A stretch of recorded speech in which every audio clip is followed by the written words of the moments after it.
Coulter from Robco Productions. No relation. Somewhat related to me. Offspring. This fellow's been in the business for a long time, and I'm sure you're looking forward to some strange events occurring in the next half hour.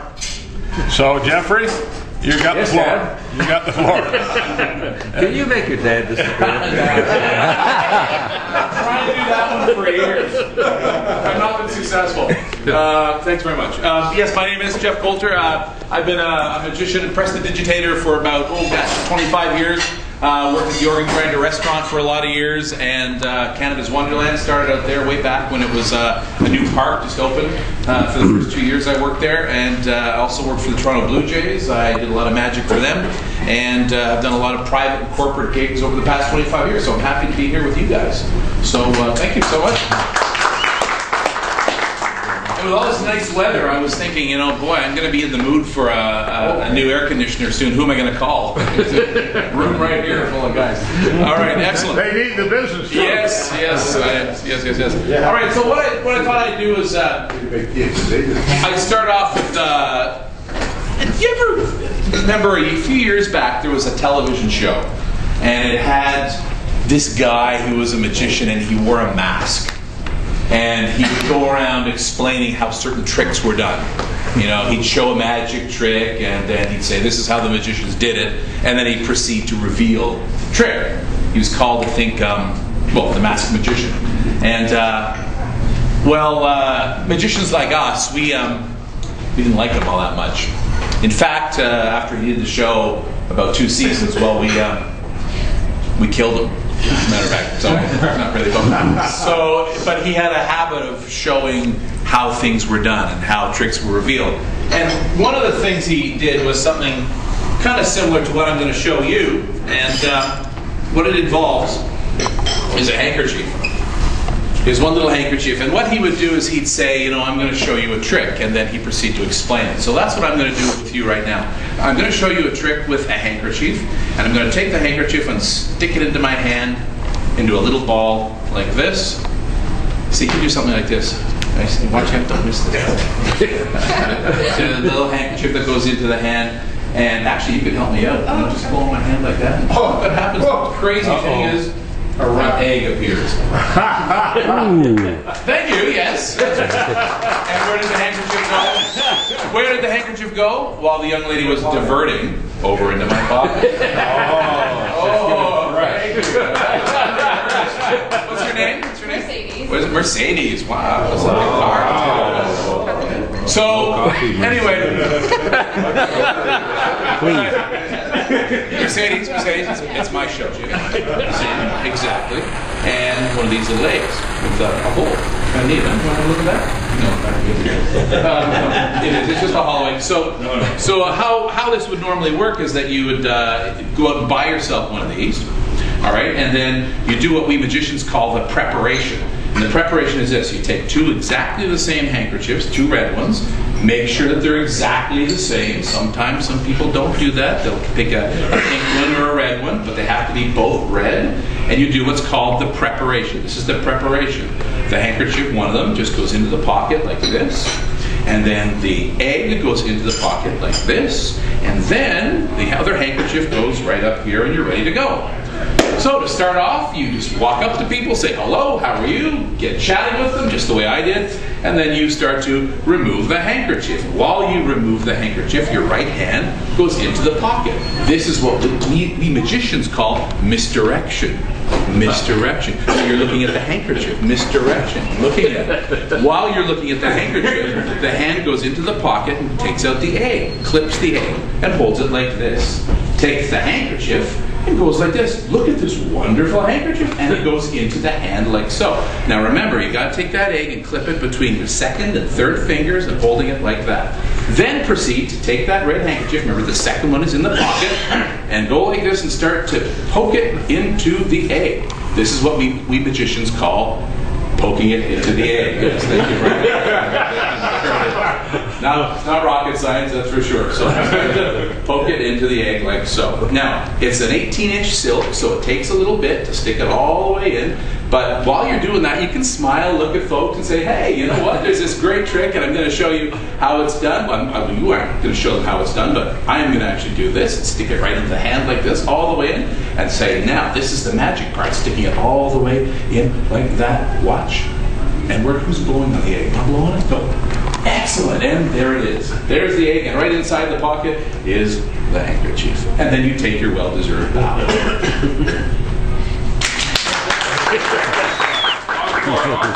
Well, it's tricky because you got to make sure when you're doing this trick for family and friends that no one's sitting behind you. Because if they're sitting behind you, they see it, right? And that won't be great, and they'll start to doubt your powers.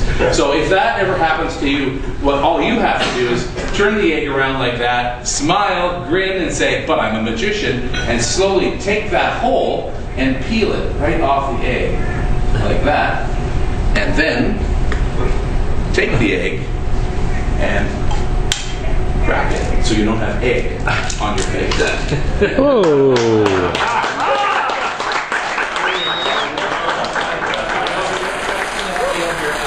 You ever had your mind read at all?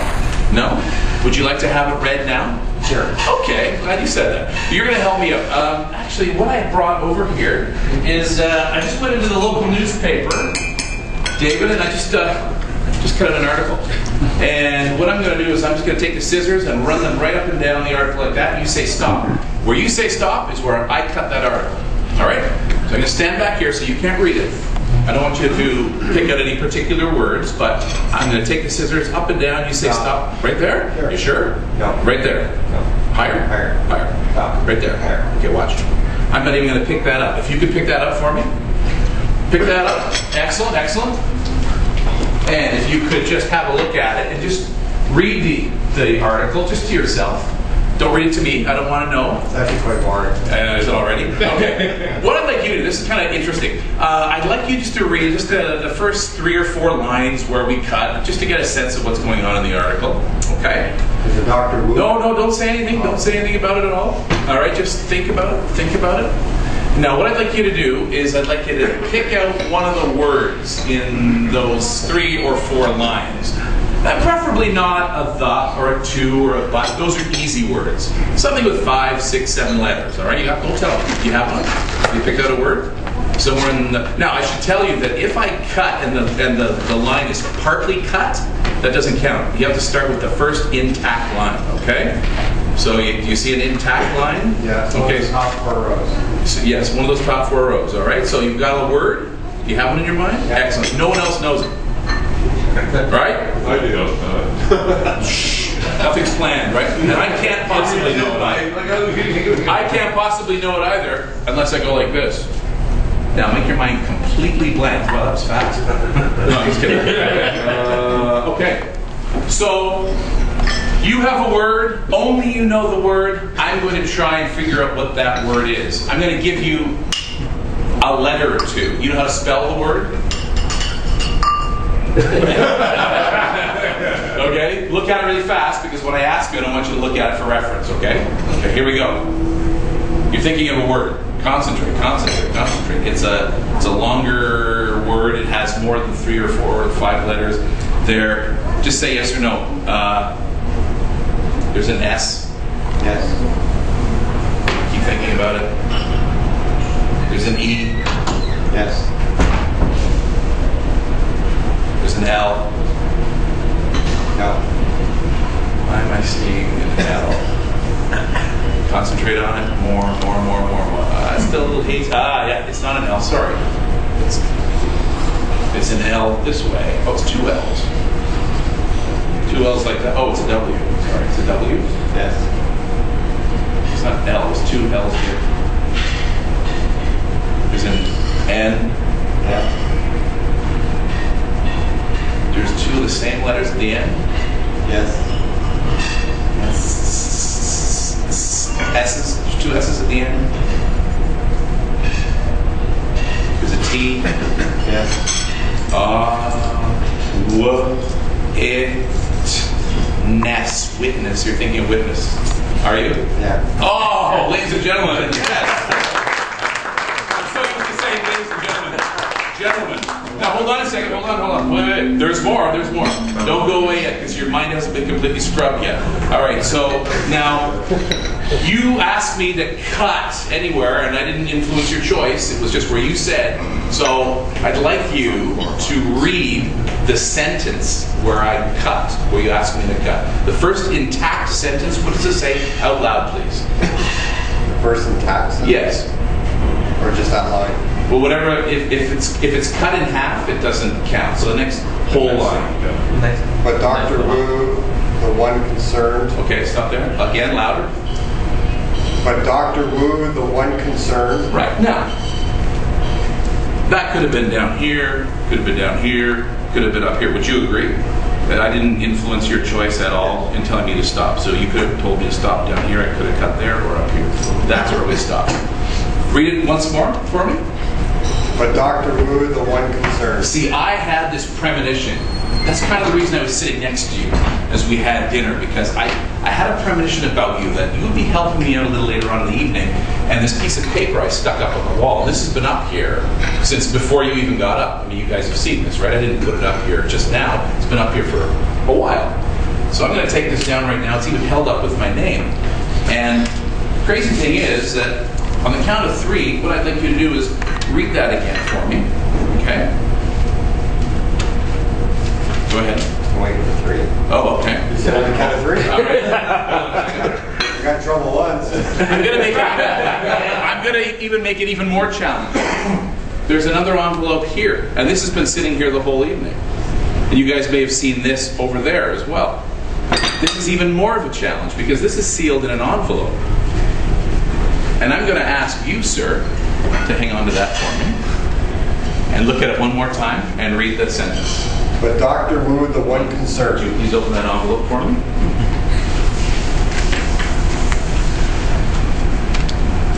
Let's go. Checks and drill.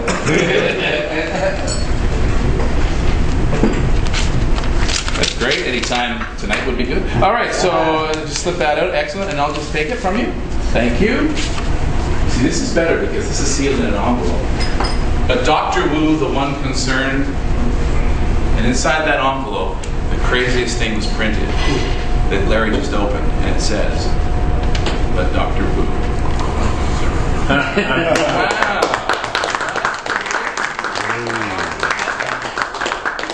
Thanks very much. Well done. Excellent work. You can have a seat. Thank you so much, and that will be free to you.